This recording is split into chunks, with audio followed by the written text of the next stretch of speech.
So you may be asking, why did we not just include this conversation in the last video? Well, honestly, it's because I kinda got carried away talking about Ivan Demidov. But that's fine, right? We all love to hear and discuss what it is that young Russian stud is capable of doing when he laces up the skates and waxes up his... Oh, I was about to say something. Yeah, no, we're not gonna finish that thought. I apologize.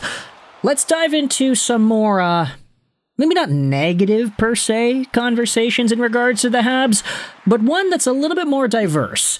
Because obviously, when it comes to Ivan Demidov, Montreal's 5th overall pick in 2024, everybody is waxing poetic about him, and for good reason. He's very good. But when it comes to the Canadiens' 5th overall pick of 2023, let's talk about David Reinbacher. Because we didn't talk about him in any of our prospect conversation in the prior video. I want to talk about Reinbacher because of a few tweets that made their way across my timeline ever since the Canadiens played off against the Leafs and the Winnipeg Jets. Starting off with this tweet here by Stu Cowan.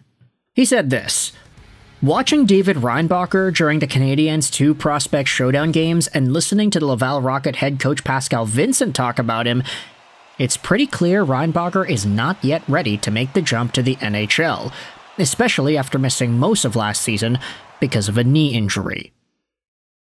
Now that is a pretty interesting way to dive into it, but essentially Cowan's saying, nah, he's not good enough. He's not yet ready. This is the ensuing conversation. Jaeger Bombs goes out there and says that maybe it's me, but I think a 5th overall pick, whether a defense or a forward, they have to show something incredible that got them drafted that high. I'm not saying they have to be NHL ready at 19, 20 years old, but something has to stand out. And I don't see it with Reinbacher. Hopefully I'm wrong. Cowan then goes out there and says that he missed almost all of last season after his knee injury. Reinbacher is a year behind in development. Now this is where the diversity comes in, because the reply goes out there and says, yeah, I get all of that, but the talent and the reasons why you're a top 5 pick, those don't get lost in a year. You don't lose your hands, your shot, your moves, etc. I'm just saying, those guys usually have something special. I haven't seen it. And I know there will be a few folks that go out there in the comment section of this video and say similar things. Yeah, Reinbacher wasn't really all too spectacular, I didn't really notice him much. You know, we say about defensemen, especially two-way defensively minded defensemen, if you don't notice them a lot, then that's probably a good thing. But for Reinbacher, I have seen some people saying, yeah, I mean, I'm not really seeing anything, neither good nor bad. And here's another reply that I thought was actually meaningful to dive into too. They're replying to the tweet that talks about how I haven't seen any of the big shot or the hands or the top 5 pick qualities that Reinbacher had.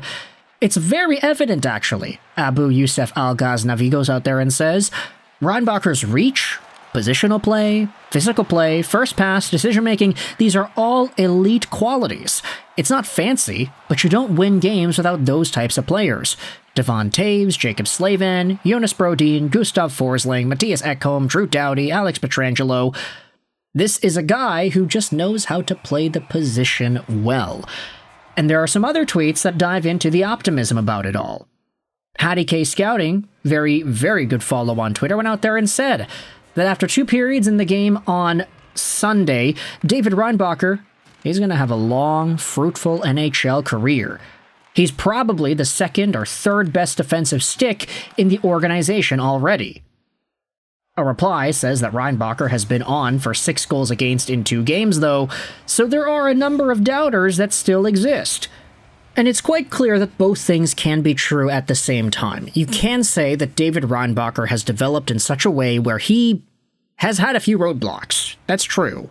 Injuries don't really help him, plus the fact that EHC Kloten, his team over there in Europe, was really bad the season after he had gotten drafted. It really tanked his development that year. You're not going to go out there and make excuses and say it's okay for him to stagnate, but it's like, yeah, you kind of understand why things have gone this way. But he still has those skills. He still has the hockey reading mind to position himself in the D zone, to knock guys off the puck, to swat the puck away, and to position his own stick to cause the most interference. You're not going to see that flashy point production out of David Reinbacher, and I don't think anybody was really expecting that. Sure, we have mentioned the main comparison for Reinbacher being Moritz Seider from the Detroit Red Wings, and Seider, coincidentally, actually was very productive in his first NHL season, but that's because he was given power play time. You think Reinbacher's going to be given that level of power play time like Seider had as a rookie when Reinbacher makes the NHL? Hell no. He's not going to get more power play time than Hudson or a Dobson or even a Mike Matheson if that guy's still around when Reinbacher makes the team. So for right now, just based off of his showing at the prospect games, there are a number of really nice quick-witted decisions that we have seen, but it's very fair to say that it's not enough, along with his stagnated mobility because of the knee injury, for him to make the NHL.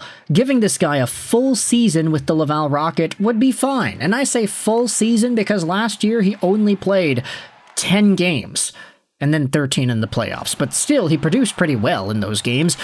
Good things happen when strong, puck-moving defensemen are able to make the right plays in their own zone, and Reinbacher, he'll probably be getting a lot of secondary assists by doing things like that, even at the NHL level. So I think a lot of Canadiens fans, whilst seeing the good in Reinbacher, can still acknowledge that, yeah, this guy needs a little bit more time. And that is ultimately okay, because David Reinbacher is only 20 years old. He'll be 21 in a month, so yeah, I guess there's a little bit of extra time that you need there. But at the end of the day, I want you to let me know your thoughts in the comment section below. How did you feel about David Reinbacher? Part of the reason why I feel like it's my duty to make a commentary about this guy like this is because we just made a video about Reinbacher a week ago, talking about how his knee feels 100%. And while that is a very good thing, you want to see your young prospects actually getting healthy, of course.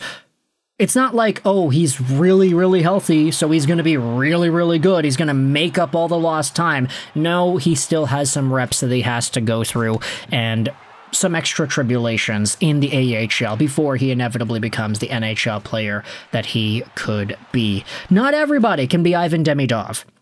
Not everybody can be a Moritz Seider or a Lane Hudson where their first year in the NHL is as good as they were. So with all this in mind, let me know your thoughts in the comment section below. David Reinbacher, what were your thoughts on him in these prospect games? What were your thoughts on how he was able to move around? What were your thoughts on his defensive reads? We'll see a lot of this conversation pop up over the next few days here, but for now, the prospect games are our biggest sample to dive into, so with all that in mind, let me know your thoughts in the comments, how David Reinbacher performed, what are your expectations of this guy, and how well do you think he'll play at the end of 25-26. I think in 27-28, it's probably reasonable that he's an NHL guy. Maybe just not right now, though. What do you think? Let me know in the comments all your opinions. I hope you enjoyed this video. 99 and bye.